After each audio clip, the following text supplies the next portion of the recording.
झटपट खड़ी हो गई।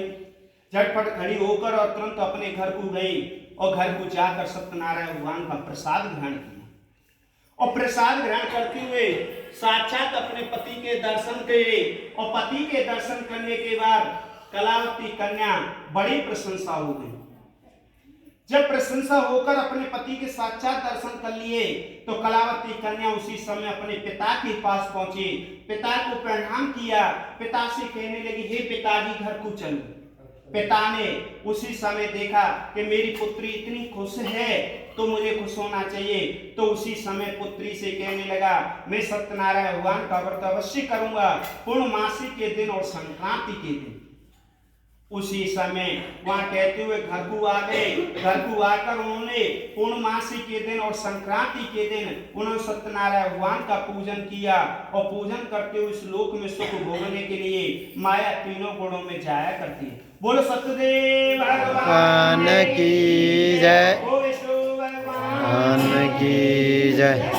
राधा वल्लभ श्री हरि वल्लभ, जय जय राधा वल्लभ श्री हरि वल्लभ, जय जय वृंदावन श्री हरि वल्लभ, जय जय राधा वल्लभ श्री हरि वल्लभ, जय जय हरिवंश, जय जय हरिवंश, जय जय राधा वल्लभ श्री हरिवंश, जय जय श्री वृंदावन श्री हरिवंश, जय जय राधा वल्लभ श्री हरिवंश, जय जय हित हरिवंश, जय जय हरिवंश, जय जय राधा वल्लभ श्री हरिवंश, जय जय हित हरिवंश, जय जय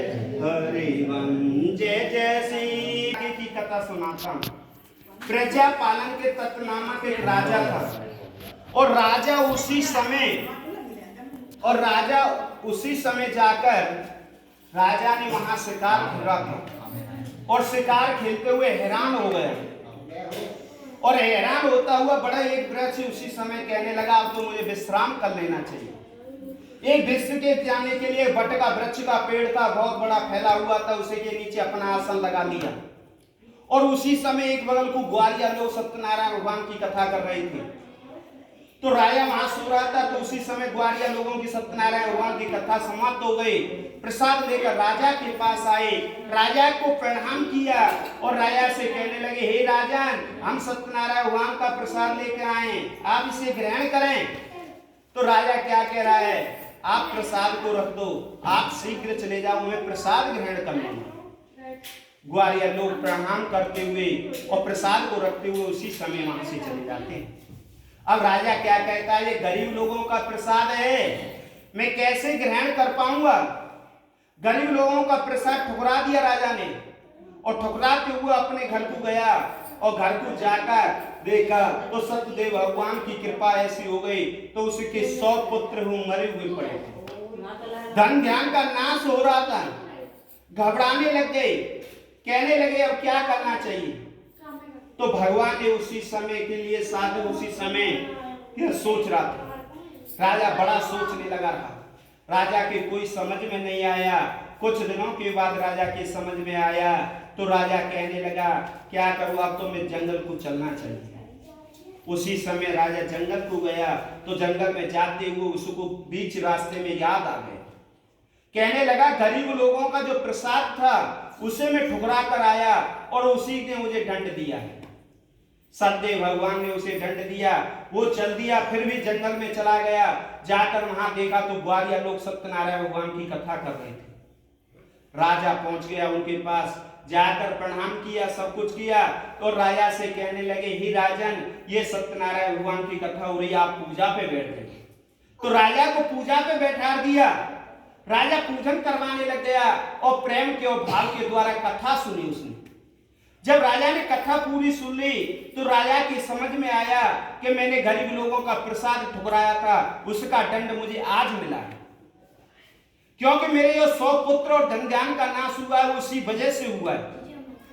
तो राजा ने उसी समय सुनते हुए आरती करवाई राजा ने, और उसी ब्राह्मण को दक्षिणा दी, प्रसाद ग्रहण किया, और प्रसाद ग्रहण करने के बाद सत्यदेव भगवान इतने प्रशंसा हो गए जो कहना नहीं था।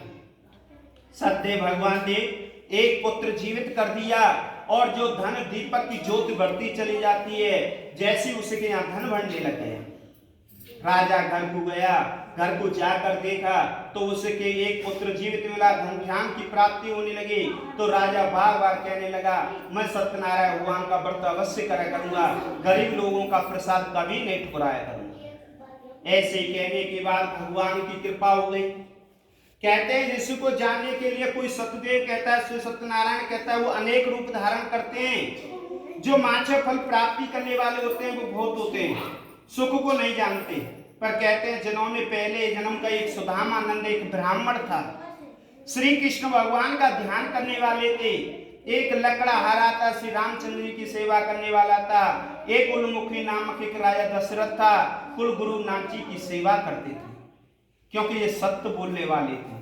सत्य बोलने के बाद तीन बार जन्म लेने के बाद जब विष्णु भगवान की बैठकों में प्राप्ति हुआ है, एक बार भी प्राप्ति नहीं हुआ है, तीन बार जन्म लिया है जब विष्णु भगवान की बैठकों में प्राप्ति हुआ है। तो उसी समय जानने के लिए एक साधु ने अपने पुत्र का शरीर काट के आधा तर्जुन भगवान को दान दे दिया, और तर्जुन भगवान को दान देने के लिए सत्य रूपी के लिए कि साधु सत्य बोलने वाला है, तो उसने सत्य के रूप में अपने पुत्र का शरीर आरे से काटकर तर्जुन भगवान को दिया। तर्जुन भगवान कहने लगे तुम सत्य बोलने वाले हैं, अपने पुत्र का शरीर आधा काट के दिया है, दान किया है। इसको कहते हैं सत्यनारायण भगवान के रूप में उपदेश करने के लिए सत्यदेव भगवान के लोक की प्राप्ति हुई। बोलो सत्यदेव भगवान की जय। बोलो विष्णु भगवान की जय।